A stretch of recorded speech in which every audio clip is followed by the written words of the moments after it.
Demchento with the first move opens with knight to f3. And with it, you can see the calmness on his face. He meditates before the game.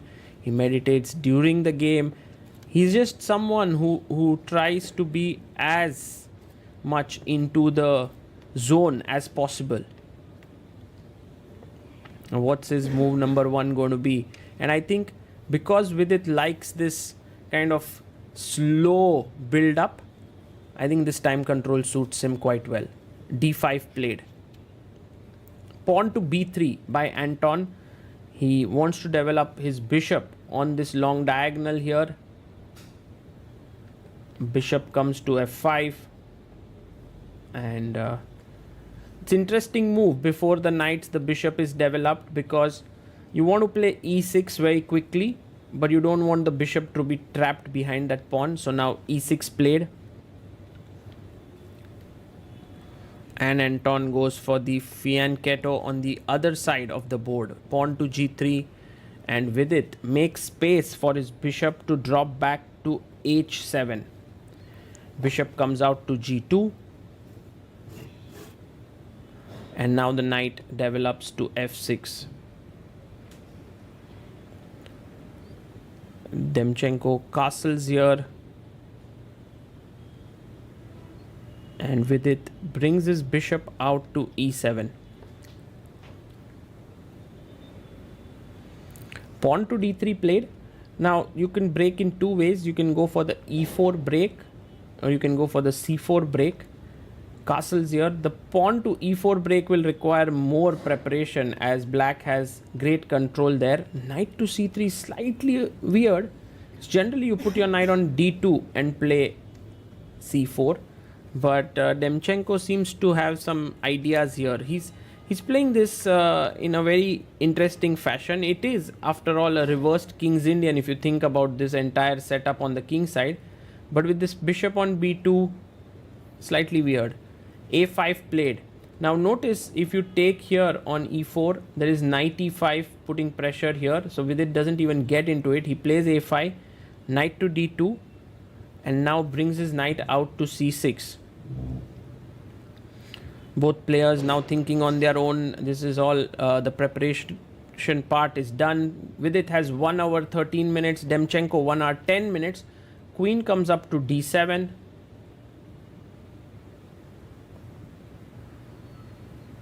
And rook to e1. To push the pawn forward, maybe to take on d5 could also be an idea here. So Vidit himself takes the pawn on e4. Knight takes on e4. And with it also chops off the knight here. White takes the knight on e4.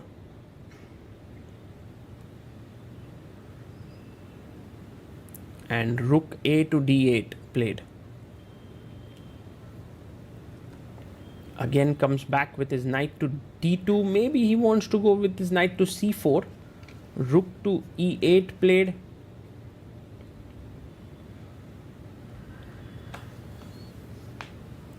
And Demchento plays knight c4. Now there's a small threat here which could be potentially not a threat. Take and take on a5. So with it goes b5. And his point is, if you take here and take this, black will have compensation here with queen a8. So knight comes back to d2. And now Vidit has to be slightly careful here. He goes bishop c5. But what does he have in mind for the move a4? And that's what Demchento does. He's asking a question to the pawn on b5. If it moves ahead, the c4 square is to be taken by the knight. So Vidit jumps in with his knight to b4. And my question is, can you simply not take the pawn on b5? And then you have here and this jumping in. Not so sure, but Demchento decides to play bishop e4. Maybe he was afraid of some sacrifices here, which is a bit weird because I don't think they were working. c6 played by Vidit. He gets his structure intact, keeps it intact. Bishop takes, king takes. And now if you take on b5, cb5 and try to win this pawn on a5, there is rook c8 putting pressure down to c2. So knight to f3 played, and with it goes queen c7, eyeing the a5 pawn now, also covering up the e5 square. Queen comes to e2. It's been a slow moving game here, but as you can see, the time is running low. They are on move 22. Vidit has 12 minutes to make 18 more moves, while Demchenko has 15 more minutes. Bishop goes back to b6. And now pawn to d4. So there's some merit to bringing the pawn up here. King goes back to g8 for Vidit. And now Demchenko pushes the knight away. Knight to d5.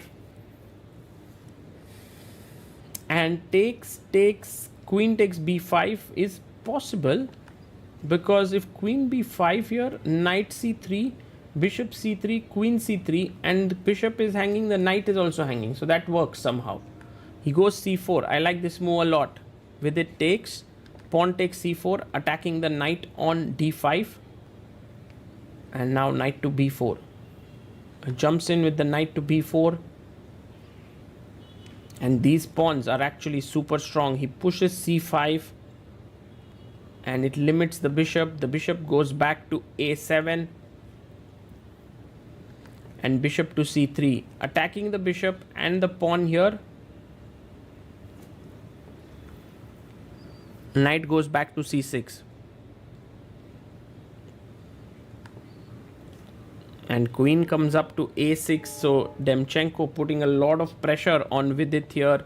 Vidit goes rook d5. He's like, I have to give up my pawn here. Bishop takes pawn. Queen d7 played. So for the missing pawn, Vidit does have some pressure on d4. And I think a better idea was to keep the bishop here. But instead Demchenko goes bishop b6. And Vidit brings his bishop on this diagonal. Somehow the bishop on b6 does look a bit misplaced. Queen a4 played. And now rook to c8, defending the knight here. We are on move 33. Demchenko has 4 minutes to make another 7 moves. Vidit has 3 minutes. And boom, g5. I love this move. g4. And there's attack on the d4 pawn, which is quite intense. So h3 played. And Vidit going all out. He goes h5 as well. And suddenly the position has become so sharp. h4, like the move, because if takes, there's knight takes. If g4, there is knight g5. So g takes h4 played. And now knight takes h4.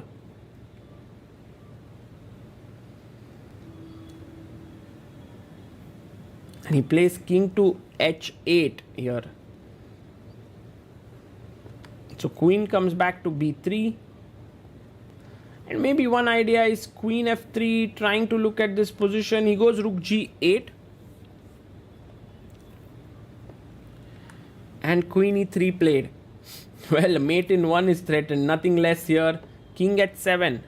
A good move by Vidit. And knight to f3. Finally, the 40 moves have been reached. So Demchenko gets up. Vidit has to make his final move before move 40. And he finds a good move. Rook g4. As we move into the second phase of the game, where both players will get 50 extra minutes on the clock. It's all balanced here. White has an extra pawn, but a bishop that is slightly misplaced, while Vidit has this powerful attack which is brewing with all his pieces. But his king looks a bit weak. It's very exciting. Rook a8 now putting pressure here on the bishop on b8. Rook to f5 played. Very nice how he's playing on the light squares. Queen d5 next is coming up. Maybe taking on b8, knight e5 could simplify a few things. But Demchenko goes knight h2, attacking the rook. The rook comes back to g8. Looking here, and the threat is bishop takes g3 to some extent, because bishop g3 attacks the rook, and I'm also threatening bishop f2, so he comes back. Rook a3, and now maybe there's rook g6, maybe there's h4 already trying to open up the position. Demchenko already down to 20 minutes on the clock, while Vidit has kept a healthy time lead with 42 minutes. He pushes his pawn to h4, a good move. And now queen e4, also a nice move looking here, and a check is threatened. So h takes g3, attacking the knight and the pawn here, and queen h4 check. Oh, he goes first takes. Maybe first a check and then fg3, bringing the king on g7 was a better idea, because now this actually loses a pawn. Bishop takes g3. I wonder if Demchenko missed it. Bishop g3 played here, and king h1, and now Vidit brings his queen to d5, offering a trade of queens. And there's a very interesting decision by Vidit to go into an endgame. But you can see that these two pawns are very strong, and if the d4 pawn falls, these two will become passers. So rook d3 attacking the bishop on g3, and Vidit brings his rook here. Now notice, when take, there's a mate here. There's also a mate threatened on g1. So the white king is actually a bit lonely and could come under terrible attack. Bishop a5, I like this decent move. He's coming, he wants his bishop to be back in the game. f5, a lovely decision by Vidit. bd2 is the only defense, but he blunders here with d5. He pushes his pawn to d5. Notice, if bishop d2, f4, he had to find an incredibly difficult move like this, going into the line of fire. With d5, Vidit says, okay, thank you so much for the pawn, I'm taking it, and if you don't take it, I'm just going to push it forward. So Demchenko now takes the pawn, but the problem is that after rook takes d5, knight takes a5 is game over. Look at this. Yes, knight takes a5, and Vidit is winning, because you have to take back the piece or else you'll be a piece down. And now just bishop takes h2. If you take back the piece, rook h5 is checkmate. Both the rooks have been deflected from their duty on the third rank, and now it's just game over. Even bishop f2 is very powerful. That should also win.